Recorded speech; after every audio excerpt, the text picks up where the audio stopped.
Devant micros et caméras, ce mercredi 6 juillet au siège de la Société de gestion des déchets de la salubrité du Grand Nokoué, le directeur général Valérie Lawson a fait un bilan des 2 années de gestion par la société. Dans un premier temps, il a abordé la question de la pré-collecte, de la collecte, de l'enfouissement et du tri à la source. Parce que avant le 1er juillet,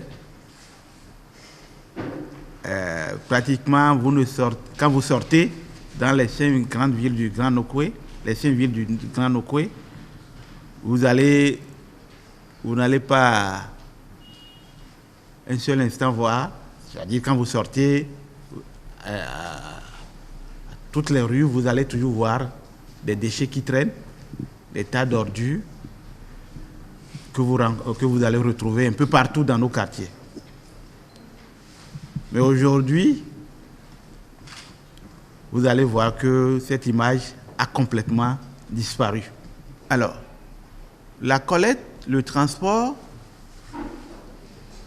c'est le deuxième maillon qui, pendant plus de 30 ans, n'a pas été fait dans notre pays. Où je dirais, ce n'est que à partir de 2005 que on a démarré petitement à Cotonou. Donc, ce maillon est très marginal. C'est d'ailleurs ce qui fait que lorsque les déchets sont collectés dans les maisons, on les retrouve après quelque part dans les quartiers, sur les dépotoirs sauvages.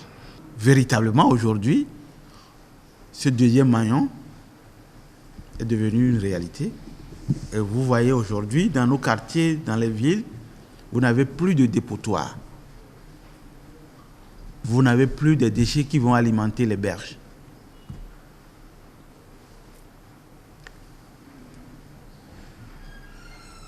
Mais il faut également souligner que nous avons ce souci de pouvoir optimiser la collecte et le transport.